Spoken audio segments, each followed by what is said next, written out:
Nous allons maintenant passer à la configuration du routage statique de l'adresse IP version 6. Mais avant de le faire, nous allons faire une revue rapide des types d'adresses IP version 6. Principalement, nous avons le unicast, nous avons le multicast et nous avons le anycast. Nous sommes très familiers avec le unicast. C'est lorsque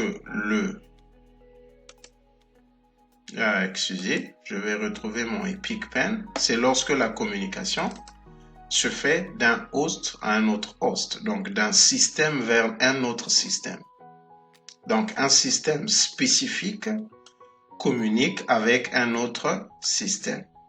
Donc, dans ce cas, il s'agira d'une communication unicast. Tel que ce PC, s'il communique avec cette interface, c'est une communication unicast. Si ce PC communique avec un autre PC, il s'agit d'une communication unicast. Multicast, c'est lorsque un système communique avec plus d'un, mais pas peut-être tous. Il s'agira du cas où ce PC va communiquer avec ce PC et avec ce PC, mais pas ce PC. Pas ce PC. Donc, il communique avec deux PC au même moment. Et peut-être aussi avec cette interface. Dans cette condition, il s'agit d'une communication multicast. Broadcast, nous le savons, c'est lorsque un équipement envoie un paquet qui est reçu par tous les équipements du réseau local. Et dans ces conditions, tous les PC vont recevoir. Mais là, il s'agit d'une communication broadcast. Le anycast, c'est un concept spécifique de l'adresse IP version 6 qui signifie simplement que the nearest, le plus proche. En d'autres termes, si ce PC envoie une demande, un paquet, et que au travers du réseau, il y a par exemple ce routeur qui peut répondre, ce routeur qui peut répondre et ce routeur qui peut répondre, donc ce routeur va répondre à la demande. Ici, je prends le cas où ce segment est actif. D'ailleurs, je vais activer ce segment.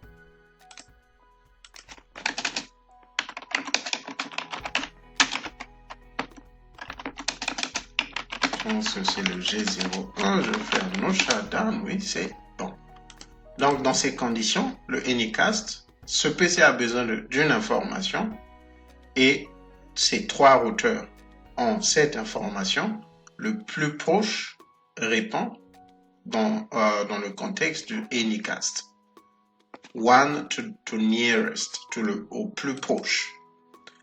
Du point de vue des types d'adresses, partir un peu dans les détails, nous avons le Global Unicast Address, qui est l'adresse IP version 6 publique. Donc, c'est l'adresse IP qui peut transporter les paquets au niveau de l'Internet. Donc, cette adresse, sa structure est celle-ci. Elle est subdivisée en trois parties. Nous avons le Global Routing Prefix, qui a 48 bits, le symbole P, le subnet 16 bits, le symbole 6, S, excusez, et nous avons le interface ID qui fait 64 bits. Je vais un peu élargir ici, 64 bits, et le total fait 128 bits. Ici, nous avons deux exemples d'adresse IP version 6. Ici, c'est l'adresse que nous avons sur cette topologie, mais je dois modifier ici. Donc, le Global Routing Prefix est... Donc, je vais d'abord parler de la constitution générale. L'adresse IP version 6 est constituée de 8 groupes de chiffres. 8 groupes de chiffres hexadécimaux. Ils sont séparés par des 2 points. Chaque groupe de chiffres, chaque groupe, parce que pas seulement de chiffres, l'adresse IP est notée en hexadécimal. Donc, en hexadécimal, nous avons des valeurs entre 0 et 9 et A et F. En d'autres termes, une adresse IP version 6 peut avoir des chiffres et des lettres. Chaque groupe fait 18 bits. Donc, dans le cas de cette adresse IP, je vais enlever ceci. Dans le cas de ces deux adresses, nous avons 16 bits, 16 bits, 16 bits, c'est ce qui fait 48 bits pour le Global Routing Prefix. Donc ça, c'est la partie qui permet à l'adresse IP de communiquer au niveau de l'Internet. Donc c'est la partie qui est accessible au niveau de l'Internet. Et ici, nous avons le subnet. Le subnet, c'est la subdivision. Donc si on vous donne ce réseau, ça c'est le réseau, vous pouvez le subdiviser en créant des subnets. Donc ici, tel que vous le voyez, nous avons créé le subnet 1 et je pense que nous avons 10 subnets. Ici, nous n'avons pas mis l'adresse IP version 6, du moins pas encore. Donc, et puis le interface ID, ok, le subnet fait également 16 bits. Le groupe d'adresse, le groupe qui identifie le subnet est constitué de 16 bits. Et l'interface ID est constituée de 4 groupes de 16 bits. Donc le total fait 128 bits.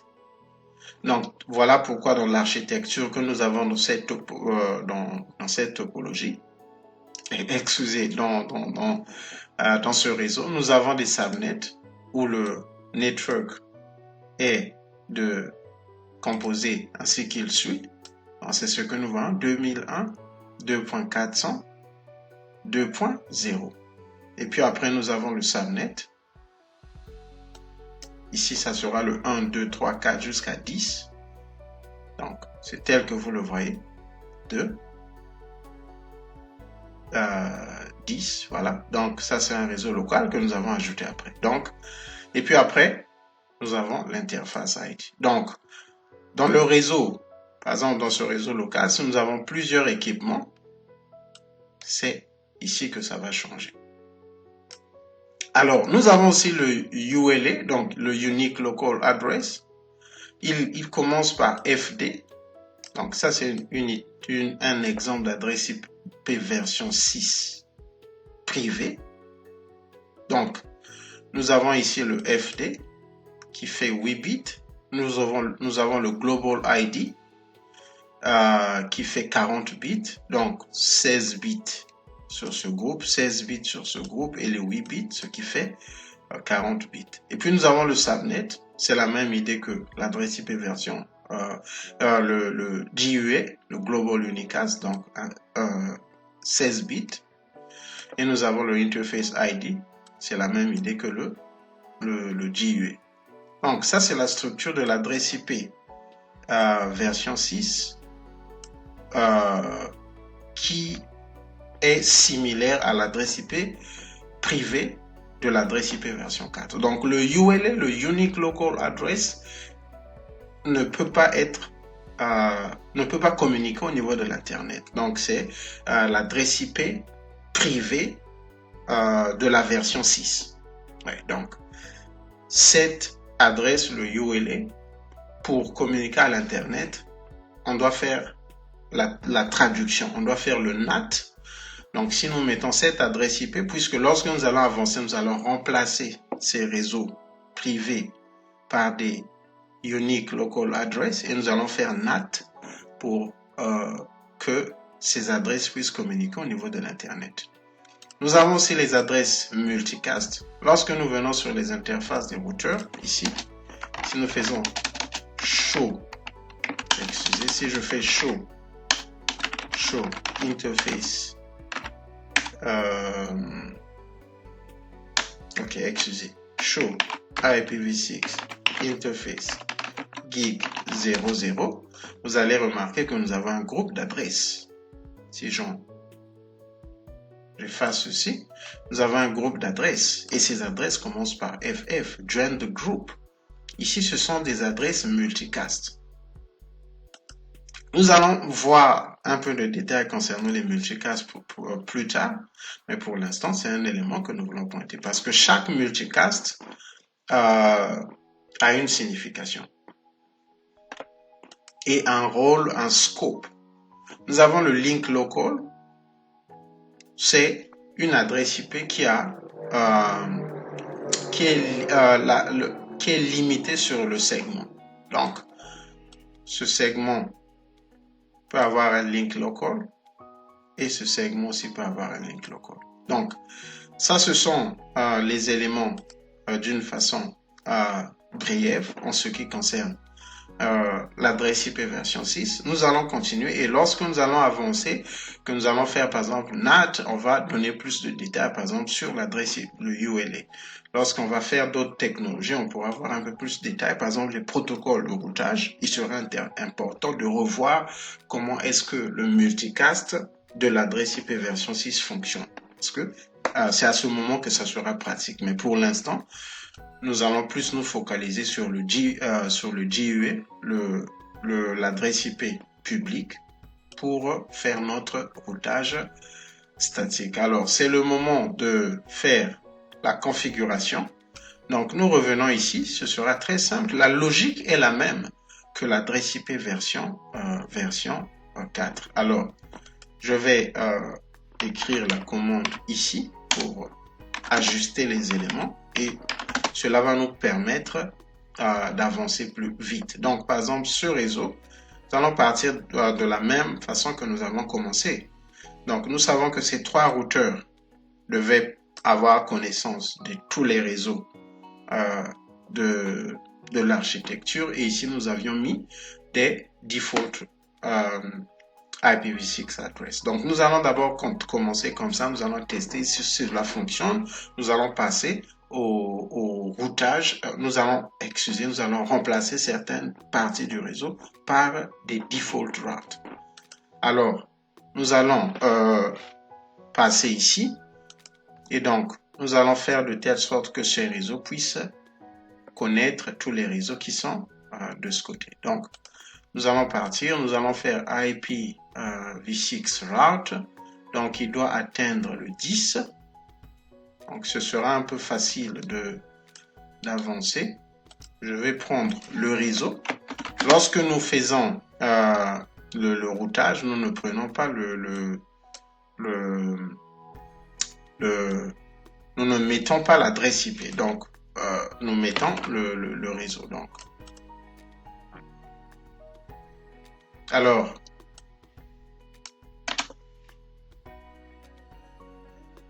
tel que nous le voyons, nous avons IPv6 route. Nous allons mettre le réseau de destination.